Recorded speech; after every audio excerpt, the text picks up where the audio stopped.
Bonjour à toutes et à tous, et bienvenue dans cet épisode de Parole J, le podcast des jeunes de Rony.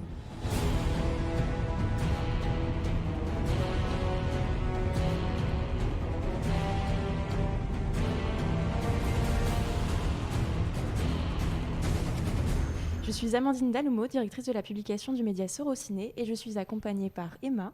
Bonjour, je m'appelle Emma, j'ai 18 ans et je suis en BTS Communication en alternance. Par Erwan. Bonjour, alors moi j'ai 20 ans et je suis actuellement en DNMA Design Graphique Numérique en 3e année. Par Julie. Bonjour, j'ai 22 ans et je suis actuellement technicienne radio chez Making Waves. Et par Josué. Bonjour à tous, moi c'est Josué, 23 ans, actuellement diplômé d'un BTS Tourisme et actuellement bénévole au sein d'un collectif qui s'appelle Art Session au Centre Pompidou. Alors cet épisode est un petit peu spécial et entré dans un cadre un peu particulier. Alors est-ce qu'Emma, tu peux nous en parler un petit peu plus ? Oui, alors aujourd'hui le Cercle J et l'association Sorociné nous invitent à échanger ensemble sur nos avis, nos points de vue et nos idées sur la place des femmes dans la société en s'appuyant sur un film qu'on a choisi ensemble. Ce projet nous a été proposé dans le cadre de l'événement Ça m'est égal, qui est mis en place depuis 2019 par les services culture et jeunesse de la ville de Rony.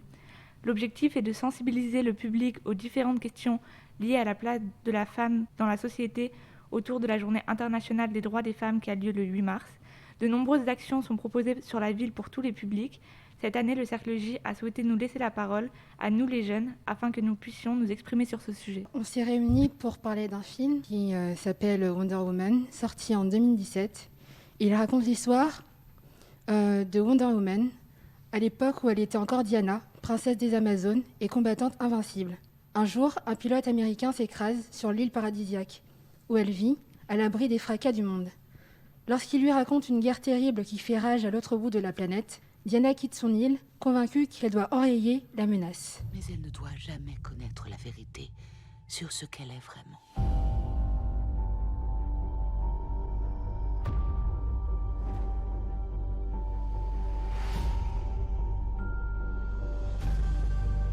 On est où ici? Qui êtes-vous? Nous avons le devoir sacré de défendre le monde. D'accord. Qui que vous soyez, vous courez un plus grand danger que vous ne le pensez. Sois prudente, Diana. Si personne ne défend le monde, je dois le faire. Bienvenue dans ce bon vieux Londres. C'est très laid. Oui, c'est pas du goût de tout le monde. En arrière. Alors, merci Julie pour cette petite présentation du film. Est-ce que Josué, tu peux nous présenter aussi un petit peu plus le contexte et notamment sa réalisatrice ? Pour présenter la réalisatrice du film, il s'agit de Patty Jenkins, qui est une réalisatrice américaine californienne. Elle a plusieurs films à son actif, dont le plus connu est Monster, et ensuite Wonder Woman et Wonder Woman 1984. L'année prochaine, elle fera un spin-off sur Star Wars. D'ailleurs, petit fun fact, elle a été sous contrat avec Marvel pour mettre en scène la suite de Thor 2, Le Monde des Ténèbres. Sauf que par rapport à des différents artistiques avec Marvel, elle sera remerciée et remplacée par un autre réalisateur. Pour faire un résumé du cast, vraiment, on va faire un résumé des grands rôles. On retrouve Gal Gadot dans le rôle principal en tant que Wonder Woman. On l'a vu précédemment dans Batman vs Superman. Chris Pine, connu pour le rôle de Captain Kirk dans le reboot de Star Trek. Donc pour tous mes frères qui ont fait LV3 Klingon, ça va leur faire plaisir, je pense.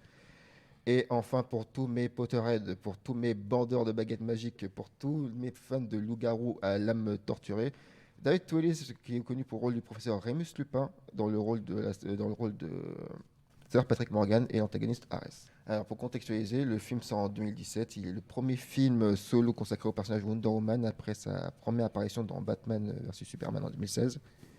Il est le troisième film du projet de la Warner Bros. De créer un DCEU, capable de rattraper, voire de rivaliser avec le MCU de Marvel, déjà en place depuis plus de 10 ans. Et d'ailleurs, la Warner sont les premiers à produire et à réaliser un film de l'univers étendu centré uniquement autour d'un personnage féminin. Alors Erwan, est-ce que tu veux peut-être nous parler un petit peu plus de la figure de Wonder Woman et comment est-ce qu'elle a été représentée aussi tout au long de l'histoire ?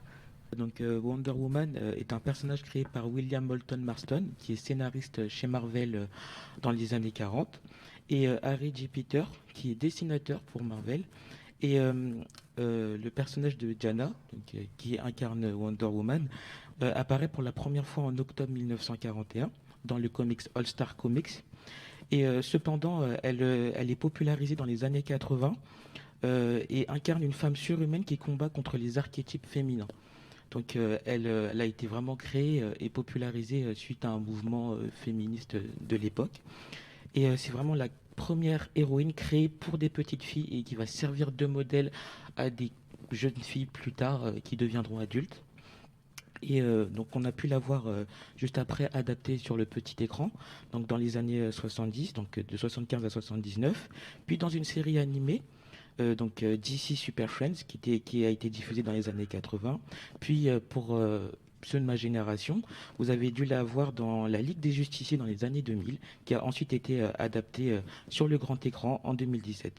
Donc elle a été une représentation plus affirmée du personnage de Diana de Themyscira dans le film que vous avez pu voir en 2017. Alors Julie, peut-être tu peux nous rappeler maintenant la problématique de cette longue discussion qui nous attend. On s'est réunis aujourd'hui pour se poser cette question. Est-ce que Wonder Woman est une héroïne émancipée ? Alors pour répondre à cette question assez dense, on a fait appel à plusieurs outils, dont un, peut-être Emma, tu peux nous en parler, c'est le test de Bechdel. Oui, alors le test de Bechdel a été créé par Alison Bechdel et c'est un outil qui nous permet de faire une première analyse des représentations des personnages féminins à travers 3 questions. La première, c'est y a-t-il au moins 2 femmes nommées dans Wonder Woman ? La deuxième, est-ce qu'elles parlent ensemble ? Et la troisième, est-ce qu'elles parlent d'autre chose que d'un homme ? Alors je crois que Erwan, tu voulais répondre à ces questions ?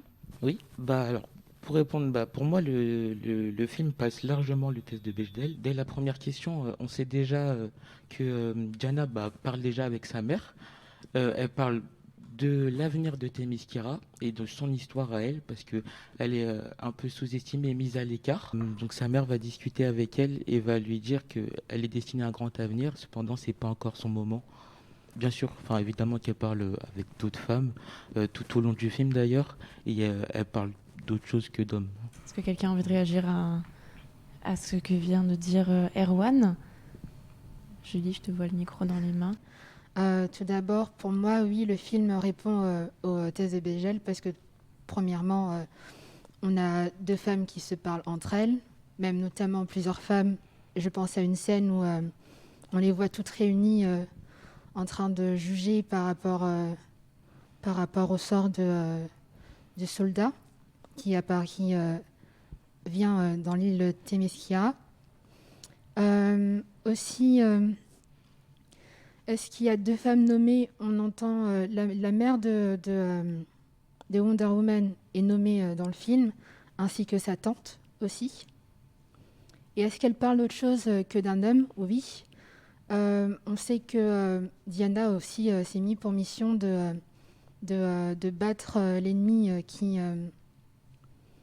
sème un peu le trouble au sein de la planète. Les dieux nous ont fait de nombreux présents.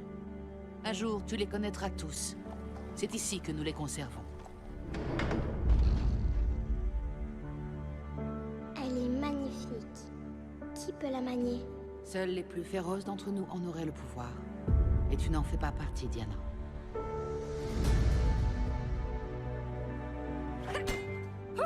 Forme-la durement. Plus durement que toute autre Amazone. 5 fois plus durement. 10 fois plus durement. Ne baisse jamais la garde. Un combat n'est pas toujours loyal. Jusqu'à ce qu'elle soit encore plus forte que toi.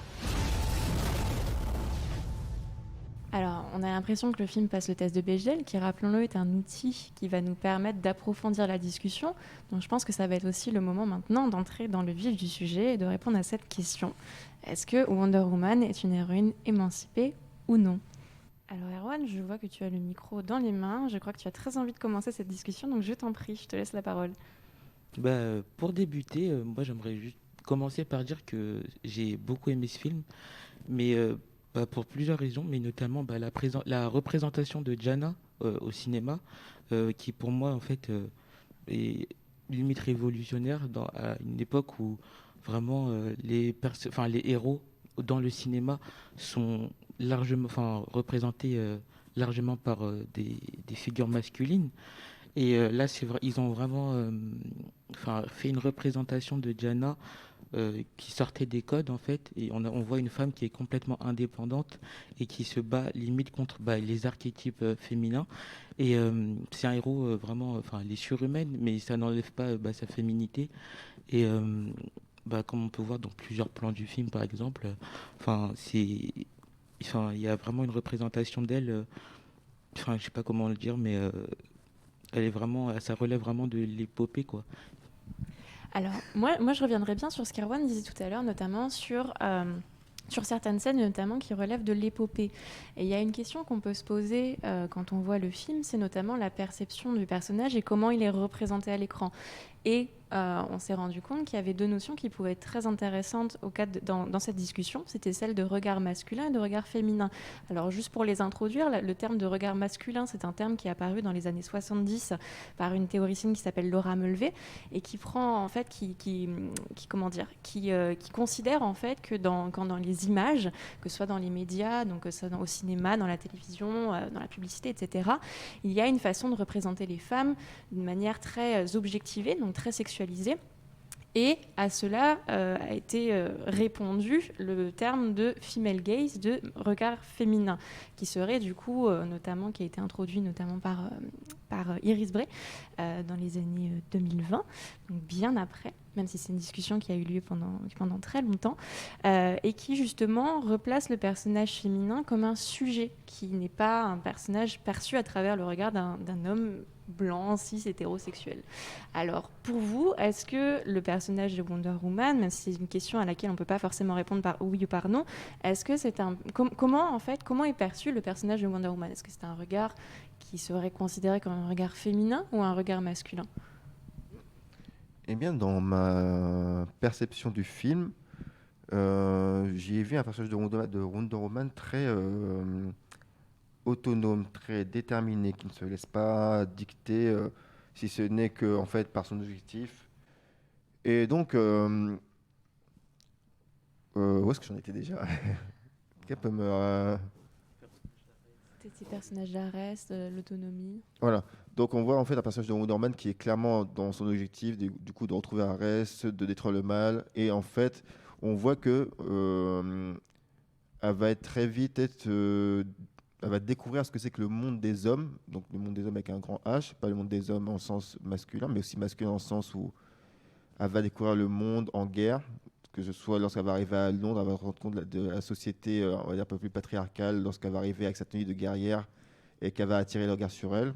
Elle va pas comprendre puisque elle a évolué dans un monde à Themyscira où elles ne sont qu'entre femmes, elles ne connaissent pas le regard de l'homme. Le premier homme qu'ils ont vu, c'était Steve Trevor, du coup, lors de l'assaut, en fait. Et on voit clairement qu'elle ne comprend pas ses regards. Un truc qui m'a aussi interpellé, c'est qu'elle voit pour la première fois un enfant, puisqu'on voit que les femmes adultes à Themyscira, elle est la seule enfant. Pour continuer sur ta lancée, moi j'aimerais bien faire une comparaison avec les comics et même les représentations précédentes. Quand on compare par exemple le personnage de Wonder Woman par rapport aux représentations qu'on a pu voir dans les comics, malgré que ce soit un personnage qui est fort et qui essaye de combattre les archétypes féminins de l'époque, par rapport à d'autres comics ou même par rapport à d'autres héros, elle va quand même passer au poste secondaire, on va dire. C'est toujours un héros secondaire, même quand on la voit apparaître dans Justice League.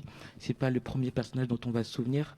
On va se souvenir de Superman, Batman. Enfin, elle a été créée pour représenter justement un nouveau héros, on va dire. Et par exemple, quand on compare avec la série animée qui est sortie dans les années 2000, donc pour les jeunes de ma génération, Wonder Woman, c'est pas le personnage dont on se souvenait, quoi. Et là où, par exemple, pour revenir sur les termes de female gaze et male gaze, dans la version de Patty Jenkins, donc sortie au cinéma, on recentre vraiment le regard sur le personnage de Wonder Woman.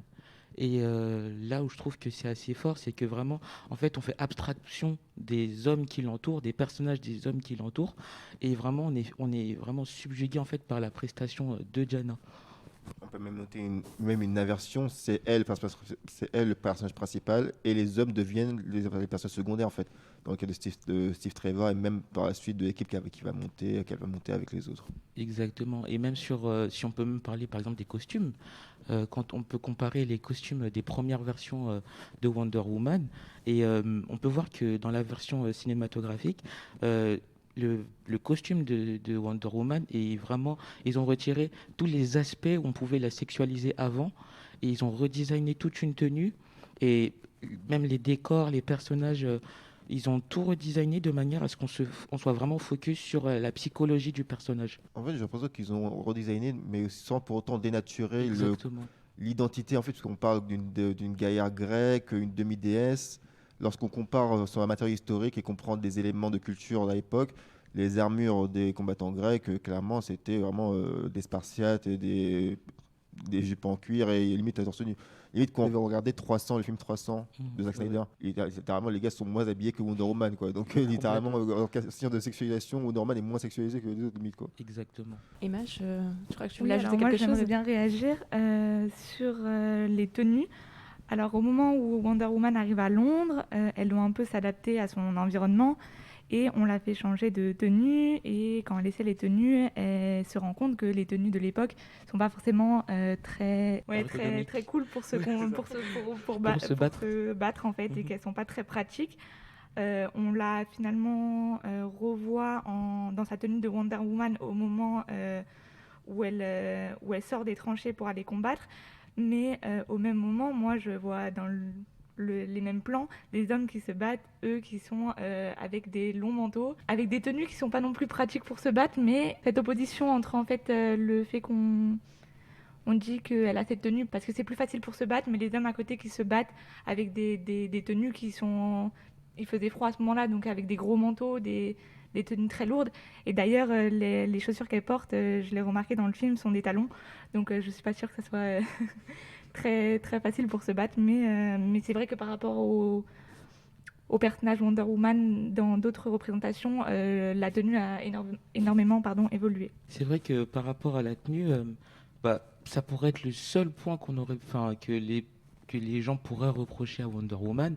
Cependant, vraiment, quand on pense vraiment à l'ergonomie de la tenue, c'est vraiment une tenue qui est faite pour se battre, qui a été vraiment pensée par des designers pour pouvoir se battre. Et quand on prend les plans qu'on a pu voir, par exemple, dans le plan des tranchées, quand on la voit avec sa tenue de guerrière, par exemple aussi, le seul plan où on peut dire on va la sexualiser, c'est absolument faux, par exemple. C'est vraiment un plan qui est fait pour lui donner de la valeur et une certaine prestance. On va vraiment voir tout son matériel et tout son attirail, entre guillemets. Oui, c'est vrai que sur les scènes de combat et même sur les autres scènes d'ailleurs, il n'y a aucun plan qui est fait sur ses formes, sur certains attributs physiques qu'elle pourrait avoir. C'est vraiment des scènes de combat comme on pourrait en voir avec des hommes dans d'autres films en fait. J'ai même envie de rajouter que même dans la scène d'intro ou même dans une scène un peu plus tard dans le film, lorsqu'elle se bat, on voit vraiment que tout est tourné, les plans sont vraiment focalisés sur l'agilité, j'ai oublié comment on appelle ça, c'est les articulations. Les articulations sont vraiment mises en œuvre pour pouvoir vraiment être performante au combat en fait, et non forcément pour mettre vers des courbes ou je ne sais quoi. C'est vraiment de l'aspect purement pratique en fait. Moi, de ce que vous racontez, on se rend bien compte que finalement, de la manière où est représenté Wonder Woman n'est pas ce qu'on appellerait un regard masculin. Et la question que moi j'ai envie de vous poser, et qui est une question qui peut être tout à fait nuancée, est-ce que vous pensez que le fait qu'il y ait une réalisatrice derrière la caméra change justement ce regard sur le personnage? Erwan? Ouais. Moi, je pense que oui, complètement, parce que déjà, le fait que ce soit une réalisatrice, elle prend en compte les problématiques qu'il y a autour de la représentation du corps de la femme. C'est très important, dans le sens où, dans toutes les autres représentations d'héroïnes qu'on a pu voir au cinéma, je pense à, par exemple, Catwoman, aussi de l'univers d'ici, on a vraiment une représentation complètement sexualisée du personnage de Catwoman, ce qu'il n'y a pas du tout dans le film Wonder Woman. Pour moi aussi... Je trouve que mettre une réalisatrice, c'est aussi un moyen aussi de mettre plus en valeur le personnage de Catwoman, et de ne pas la rendre super sexualisée, comme il disait Erwan. Et c'est une bonne chose aussi, mais c'est aussi un moyen de mettre en avant d'autres réalisatrices, surtout dans un monde où c'est généralement des hommes réalisateurs qui prennent souvent les devants pour réaliser ce genre de les personnages dans les comics, comme on a pu le voir avec la MCU, où ça leur a pris énormément de temps pour mettre en place une réalisatrice femme qui a pris la peine de pouvoir réaliser un film sur une héroïne féminine. Alors, je te laisse la parole tout de suite, Josué. Juste rappeler, MCU, c'est Marvel Cinematic Universe, et DCU, c'est DC Comics Universe. Il y a clairement eu est-ce qu'on peut parler d'un avant et d'un après Wonder Woman? Oui, absolument. Lorsqu'on regarde la représentation des femmes dans les anciens films super-héroïques ou même en dehors de la fantasy, on peut citer des exemples. On peut citer dans le MCU Black Widow, à l'époque de Iron Man 2, clairement a été vraiment affichée un peu comme une femme accessoire. Je me rappelle encore de la ligne de dialogue de Tony Stark, je la veux, comme si c'était un objet, comme si c'était elle va rejoindre ma collection. Tu avais parlé, Erwan, du film Catwoman qui était porté par Berry. Alors là, c'était clairement un festival de sexualisation. Je pense que ce film a dû contribuer à un nombre incroyable de fétichisation de la femme noire. Mais je pense qu'après ce film, le nombre de gars qui ont dû lâcher de moi Panthère, Malion, tout ça, ça a dû aller à fond, mais comme pas possible. Mais bon, vraiment. Et en fait, on se rend compte que ce film, il y a clairement eu un avant et un après, dans le sens où ce film a réellement ouvert la voie, a réellement, on va dire révolutionné Hollywood, dans le sens où on a clairement mis plus de femmes à la réalisation. Ça faisait plus de 10 ans que Marvel était en place, et c'est que après Wonder Woman qu'ils se sont réveillés pour dire tiens, nous aussi on va mettre notre héroïne dans nos films en fait. Et ils ont fait une tentative avec Captain Marvel en 2019 qui a été réalisée par Anna Boden en fait. On va pas se mentir, c'était un échec. C'est clairement un échec total. Plus ils vont faire plusieurs tentatives, à chaque fois ce sera des cuisants échecs. Ils vont faire Captain Marvel, mais après ça va plus être un souci de direction d'actrice, je pense, puisqu'en fait il va y avoir beaucoup de reshoots, puisqu'en fait c'était comment s'appelait déjà l'actrice? Elle s'appelait Brie Larson. Voilà. Brie Larson qui jouait Captain Marvel, qui avait fait ses premières scènes en tant que Captain Marvel dans les films Avengers, pour ensuite revenir en fait pour tourner le film entier de Captain Marvel. Donc déjà, ils n'étaient pas forcément très d'accord sur la direction d'acteurs en fait, vu que c'était pas les mêmes réalisateurs. Ensuite, plus tard en 2020, il va y avoir Black Widow, qui lui aussi va être un semi-échec. Et vraiment, c'est ça le souci, c'est qu'en fait, quand on se rend compte, en fait, il va avoir plusieurs tentatives. Clairement, en fait, un truc qui est vraiment criant de l'échec de Marvel à ce niveau-là, c'était que, par exemple, dans le parc Walter, c'était Walt Disney Studios. Il y avait plusieurs statues en fait. Tu avais une statue d'Iron Man, tu avais une statue de Black Panther, tu avais une statue de Hulk et tu avais une statue de Captain Marvel. Il fallait les voir, mais le nombre d'enfants qui se rouillaient pour prendre des photos avec Iron Man, avec Black Panther ou avec Hulk, mais qui se contrefoutaient de Captain Marvel. Et on se rend compte qu'en fait, malgré leurs efforts, ils n'ont jamais vraiment réussi à reproduire le même succès qu'a eu Wonder Woman par exemple. C'est vrai que depuis, j'aime bien le terme d'avant-après, parce que depuis le film Wonder Woman, que ce soit sur le grand écran ou le petit écran, moi je pense par exemple à la série Star Trek Discovery, où vraiment, par exemple, on a vraiment un personnage féminin, noir, parmi d'autres hommes et d'autres espèces même, qui vraiment réussit à se faire sa place et être capitaine de son vaisseau. Et même là, du coup, on a vraiment une émancipation en fait du personnage féminin. Et c'est vraiment depuis l'épisode, Wonder Woman, qu'on a pu voir vraiment un élan de ce côté-là. Et pour parler aussi de l'épisode Wonder Woman, comme tu le dis, Erwan, ça a aussi changé la donne parce que après ça, Marvel a aussi décidé, comme il disait aussi Josué, d'engager d'autres réalisatrices, notamment pour Captain Marvel, mais aussi pour le film Eternals, avec Chloé Zhao, exactement. Et j'espère en tout cas que grâce à ça, d'autres réalisatrices aussi viendront petit à petit prendre la place dans cet univers et dans d'autres univers pour faire d'autres blockbusters. Alors là, on parle de réalisatrice dans un monde d'hommes de Hollywood, et je crois que aussi Wonder Woman est aussi à l'image de cette métaphore-là, hein. C'est aussi une héroïne dans un monde d'hommes, littéralement. Est-ce qu'on peut revenir peut-être sur les valeurs qu'inspire Wonder Woman, car c'est quand même une héroïne assez particulière. Est-ce que quelqu'un a envie de nous en parler? Pardon, des valeurs qu'elle vous inspire. Je crois qu'Emma, tu lèves la main, je t'en prie, vas-y. Alors, pour Wonder Woman, on voit... c'est le personnage principal du film. Elle bascule en tant qu'héroïne, pour moi, au moment de cette scène des tranchées, où elle sort des tranchées pour aller combattre. Pour moi, c'est là où on voit vraiment la bascule entre le personnage principal et l'héroïne. À part ça, sinon, au niveau de ses valeurs, on voit que c'est une femme engagée, déterminée, sûre d'elle, qui est à l'écoute de ce qui se passe autour, mais qui se fait confiance à elle-même et qui s'écoute elle-même, ce qui lui semble bon en fait de faire, malgré les recommandations de sa mère, malgré les recommandations de Steve Trevor. Quand elle a une idée, elle y va et elle s'est pas laissée, elle s'est pas laissée influencer par leurs avis, ni même par les environnements auxquels elle a dû s'adapter sans changer qui elle était. Moi, j'aimerais soulever aussi l'altruisme, en fait, et l'ouverture d'esprit dont elle a fait preuve tout au long du film, et même dès le début, dans le sens où, quand les premiers hommes sont arrivés dans les eaux de Themyscira, ils ont vraiment été vus déjà comme des menaces et par toutes les Amazones, et c'est la seule qui a pris le risque, entre guillemets, et l'initiative d'essayer de comprendre ce qui se passait. Et c'est d'ailleurs comme ça qu'elle a fait connaissance de Steve.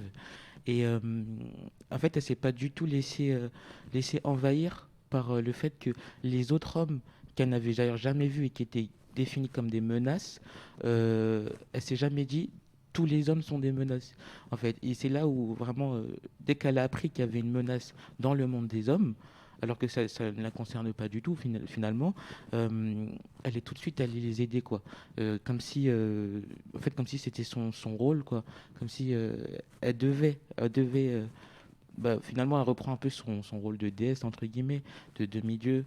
Et on peut comparer vraiment à la vision patriarcale qu'il y a dans le monde des hommes. En fait, là on a vraiment une belle dualité, en fait, entre les hommes dans le monde des hommes, donc que ce soit avec un grand H ou un petit H, parce que c'est à peu près la même chose finalement, où eux vraiment essayent d'évincer le plus les femmes. Elle va essayer de faire sa place et faire en sorte que toutes les femmes soient représentées, notamment grâce à elle. Dans mon visionnage du film, moi j'y ai vu un personnage très indépendante, aussi déterminé, et aussi qui refuse de se soumettre à ce à quoi on veut la prédestiner, c'est-à-dire qu'elle a son objectif. Oui, parfois elle va accepter des petites concessions pour comprendre le monde dans lequel elle va évoluer, sans pour autant bafouer ses idéaux, sans pour autant bafouer ses valeurs, sans pour autant bafouer son objectif final. Puisqu'elle va comprendre, on va faire un parallèle qu'on avait fait, c'était que on remarque que Steve Trevor, lui, il attend toujours des ordres de ses supérieurs pour agir. Wonder Woman, que dalle. Non. Elle sait pourquoi elle est là. Elle dit non, on y va en fait. On y va. C'est assez. On va dire qu'elle est vraiment. Elle n'attend pas qu'on lui dise quoi faire. Elle sait ce qu'elle est. Elle sait elle sait pourquoi elle est là et donc elle se dirige directement vers le front en fait. J'ai envie de contrer un petit peu ce que tu disais par rapport au fait qu'elle voulait un peu contrer aussi les idéaux de Steve Trevor. J'allais dire Steve Rogers, pardon. C'est pas le même. On se souvient aussi qu'en début de film, Diana, elle est un peu mise un peu à l'épreuve, surtout par sa maman, qui l'empêche de se battre, par exemple, et même c'est elle aussi qui est contre l'idée qu'elle suive Steve Trevor dans le monde des hommes, parce qu'elle veut aussi la protéger contre les menaces.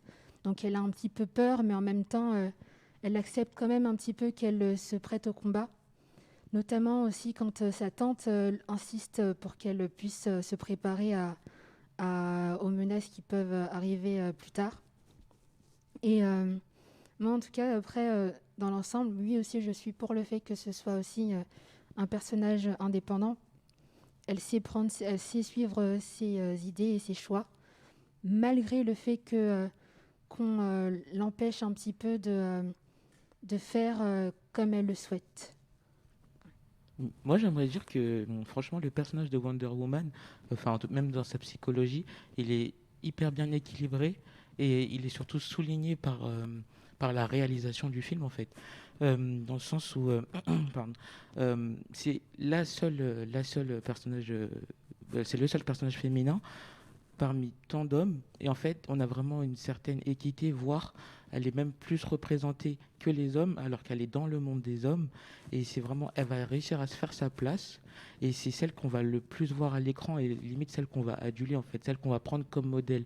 Alors que dans un univers où c'est les hommes qui dominent un peu sur tout, elle va vraiment réussir à se faire sa place et d'ailleurs obtenir le respect des hommes de l'équipe d'ailleurs de Steve. Justement, pour rebondir sur ce que tu as dit, en effet, après justement ce combat pour sauver le village, en fait, elle va être, elle, surtout remerciée et elle, surtout adulée. Et finalement, ça va être la première à remettre, en fait, les choses dans le contexte et dire, bah, c'est nous qui les avons sauvés, c'est pas que moi.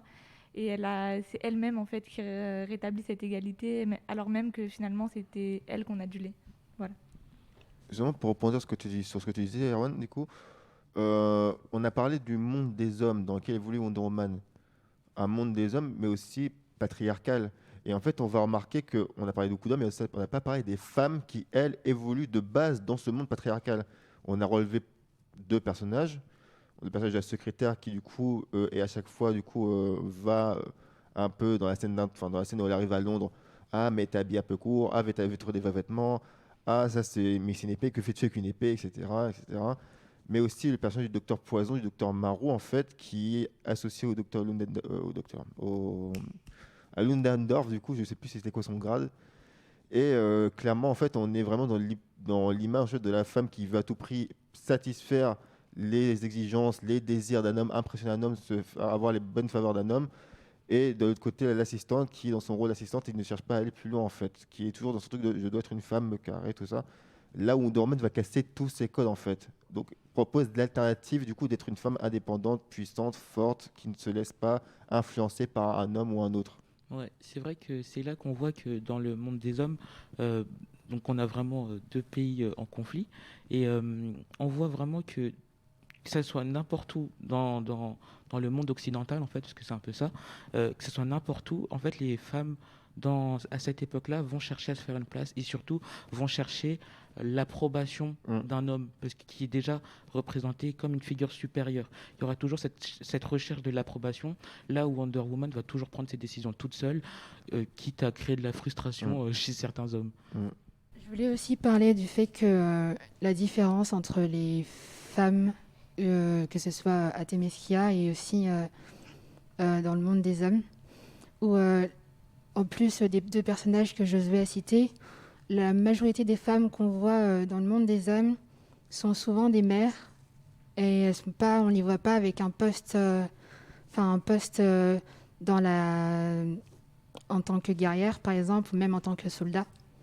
D'ailleurs aussi, il ne faut pas oublier la scène où quand Diana rentre dans le bureau où tous les hommes sont en train de partager les idées par rapport à la guerre, elle se fait très vite rejeter. Carrément, les gens se regardent et se disent mais qu'est-ce qu'elle fait là, faites-la sortir. En fait, il y a un scandale autour du fait qu'il y ait juste une présence féminine dans un endroit très masculinisé, très... Et justement, elle se fait même rejeter. Et malgré ça, ils finissent quand même par l'écouter, même si ils disent quand même que c'est une femme, elle n'a pas sa place ici. Elle n'a pas aussi à nous donner des ordres par rapport à ce qu'on doit faire, nous, en tant qu'hommes, mais aussi en tant que soldats. Moi, j'ai une dernière question à vous poser avant de conclure cette discussion. On parle beaucoup des représentations des femmes et des hommes dans ce monde-là, mais est-ce que pour vous, c'est un monde qui est inclusif dans le sens où est-ce qu'on a d'autres représentations, par exemple du handicap, des femmes trans, etc.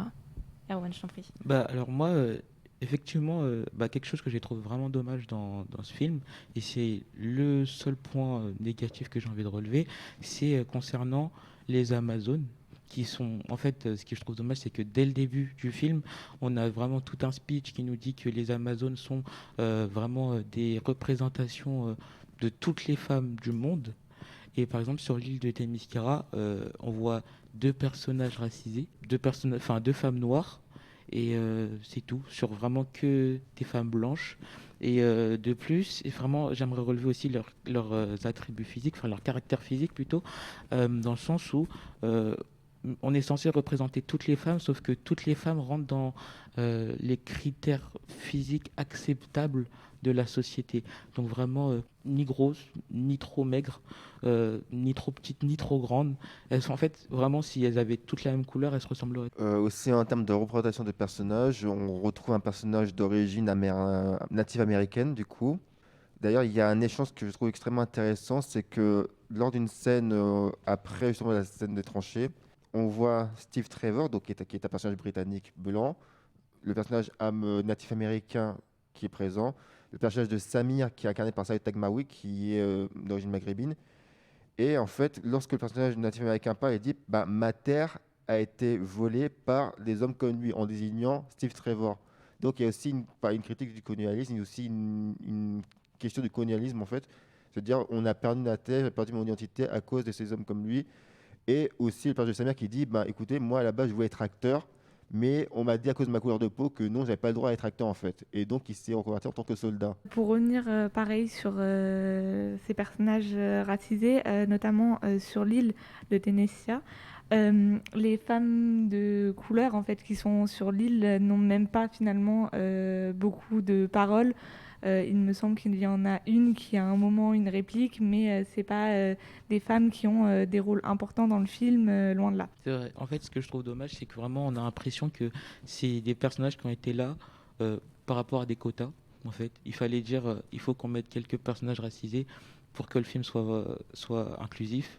Et le truc, c'est que c'est soit on le fait pas, soit on le fait vraiment, quoi. Je voulais aussi parler de la différence. On parlait aussi des personnes valides et des personnes qui ne sont pas valides. On voit quand Steve Trevor et Diana vont prendre le bateau et qu'ils voient d'autres soldats revenir sur leur terre. On voit des soldats qui sont handicapés à cause de la guerre, et chose qu'on ne voit pas auprès des Amazones, parce que puis en plus on s'est posé la question, on s'est dit que on aurait pu en retrouver, surtout qu'on sait elles se sont battues auprès auprès des hommes et aussi même auprès de d'autres entités, et on aurait pu donc voir des Amazones avec un bras coupé par exemple, ou une jambe coupée, chose qu'on n'a pas vue, et ça c'est dommage. C'est vrai, je suis totalement d'accord avec toi. Au terme de cette conversation qui était quand même très passionnante et très riche, on s'est rendu compte qu'on a réussi à fouiller un petit peu et maintenant il va falloir répondre à cette question difficile. Est-ce que Wonder Woman, pour vous, est une héroïne émancipée ou pas? Alors Emma, je te laisse commencer. Alors selon moi et ma définition du féminisme, j'ai envie de répondre oui et peut mieux faire. Oui, parce que dans sa personnalité, dans son caractère, Wonder Woman est totalement un personnage émancipé, une femme assumée, indépendante, voilà, on en a parlé. Pour moi, peut mieux faire pour la représentation physique, parce que pour moi, ce costume était plus là pour qu'elle soit jolie que pour se combattre. Alors, il y a cette praticité pour le combat, mais il y avait aussi cette idée de il faut qu'elle soit jolie. Donc voilà, pour moi, on peut encore un peu mieux faire, mais c'est déjà beaucoup mieux que les représentations qu'on en avait avant de Wonder Woman. Voilà. Erwan? C'est vrai que moi aussi, par rapport à ma définition du féminisme, moi ce que j'ai apprécié dans le film, en fait, c'est que en fait, le film n'est pas une preuve qu'il faut être féministe, en gros. C'est vraiment, en fait, ça nous laisse suggérer que le féminisme c'est disponible pour tout le monde, dans le sens où dès le début on voit le personnage de Jana, en fait, qui est déjà dans le monde actuel des hommes autodidacte, en fait, qui est sa propre patronne. En fait, elle gère tout toute seule. Et même en tant que guerrière, en fait, elle prend toutes ses décisions toute seule, sans jamais sans jamais évoquer le fait qu'elle est une femme et qu'il faut qu'elle se fasse sa place. En fait, c'est vraiment que par des démonstrations qu'elle prouve que le film est féministe, quoi. Julie, pour toi? Juste avant de donner ma réponse, Emma dit parler du costume. Je pense que son costume change dans le Wonder Woman 2, justement, où elle a aussi une combinaison entière, je crois. Plus antique. Oui, dans la suite de Wonder Woman, oui, apporte un nouveau costume, apporte toujours le costume de base qu'on voit dans, apporte toujours le costume de base qu'on voit dans Wonder Woman, dans Batman v Superman, dans le début du film. Puis ensuite, dans le film, on voit qu'elle porte un autre costume qui lui est cédé, qui est une tenue légendaire et qui, est beaucoup plus intégrale en fait, et qui comporte des ailes. Du coup, pour répondre à la question, oui, pour moi, je trouve que Wonder Woman est émancipée. Elle sait quand même suivre son propre instinct et aussi ses propres choix. Par contre, Diana, comme je le disais tout à l'heure, ça a quand même pris du temps. On voit que ça s'est fait petit à petit et que ça n'a pas aussi été simple. Surtout qu'en fait, il a fallu que l'arrivée de Steve Trevor change les choses. Je me dis que si Steve Trevor n'était jamais venu sur cette île-là, elle serait encore sous l'emprise entre guillemets de sa mère qui justement ne voulait pas trop qu'elle se combatte ou qu'elle prenne aussi position. Et enfin Josué. Alors pour répondre, oui, à mes yeux, dans ma conception du féministe, Wonder Woman est clairement émancipée. Ce que j'ai apprécié dans ce film également, c'est que, pour rebondir un peu sur Ewa disait, le film est assez mesuré, il suggère le féminisme, il t'y introduit très bien, il te montre bien que oui, ce que j'ai apprécié, c'est que Wonder Woman est affirmée, elle est indépendante, elle collabore aussi avec des hommes, elle n'est pas dans l'opposition aux hommes, elle se dit que les hommes aussi sont là pour nous aider, mais pas pour nous sauver, on peut se sauver de nous-mêmes, on peut combattre nous-mêmes. Il n'y a pas cette représentation de... Comme par exemple dans le film, je vais faire un parallèle avec le film Harley Quinn par exemple, si vous l'avez vu, où là clairement, mais tous les gars sont vraiment des imbéciles finis, des connards, des cons, peu importe le niveau, c'est incroyable. Là où vraiment en fait, ils combattent ensemble, ils endurent ensemble, ils sont inspirants. Wonder Woman inspire les hommes à se dépasser. Tiens, mais la scène de la tranchée, vraiment, pour moi, c'est vraiment cristallé. Ce moment, c'est les hommes n'ont pas le cran d'y aller. Elle va tellement les inspirer que c'est eux qui vont voyer ensuite devant, en voyant Wonder Woman y aller en fait toute seule en fait. Moi, si je peux ajouter un dernier truc, c'est que, un point que j'aimerais soulever, c'est plutôt aussi le fait que Wonder Woman, en tant qu'héroïne, qui de base a été créée pour des petites filles, c'est une héroïne qui peut vraiment, qui plaît même à des garçons et des hommes, mais pour ses valeurs en fait. Vraiment, c'est une héroïne qui dépasse en fait l'aspect homme-femme et qui par ses valeurs va créer un attrait en fait du personnage quoi. Exactement, c'est-à-dire que quand j'ai regardé Wonder Woman, à aucun moment je me suis dit oui, Wonder Woman c'est plus pour les filles, non c'est plus pour les garçons. Quand je suis allé dans la salle pour le film, j'étais là, je veux trop voir Wonder Woman et voir comment son histoire, comment est-ce qu'elle a fait, qu'est-ce qui s'est passé, je voulais tout savoir en fait. J'étais pas dans ce truc de ouais, non, vas-y, qu'est-ce que c'est pour les filles. Il n'y avait pas du tout ça en fait, mais à aucun moment. Et j'étais subjugué tout le long en fait. Exactement. Ou bien en avant.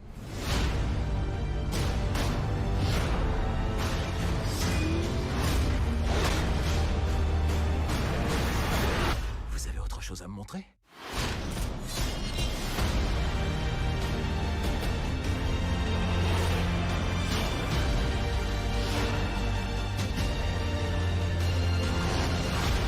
Vous êtes quoi ?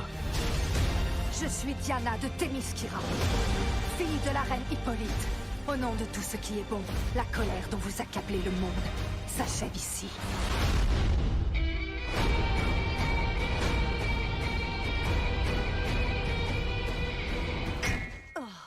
Oui, ça va pas marcher. Vous lâchez l'épée s'il vous plaît ? Ça ne va pas avec le reste. Du tout. Merci beaucoup à tous les quatre pour vos propos qui étaient très éclairants.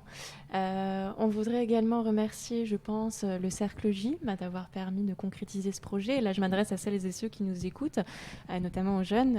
Si vous avez des projets que vous avez envie de proposer, n'hésitez pas à vous adresser au Cercle J, qui se fera un plaisir de pouvoir vous aider à les concrétiser. C'est aussi un épisode qui a été fait en partenariat du coup, avec le média associatif Sorociné, qui, je rappelle, est un média du coup féministe qui aborde le cinéma et les représentations de genre à l'écran, devant et derrière la caméra. Merci à toutes et à tous et à très bientôt. Merci à vous aussi de nous avoir donné la parole. C'était un plaisir. Moi, je voulais remercier Making Waves aussi de nous avoir aidés à enregistrer cet épisode pour le podcast des droits des femmes. Eh ben, on vous remercie pour votre attention et puis on vous dit à très bientôt. Au revoir. Au revoir. Au revoir. Au revoir.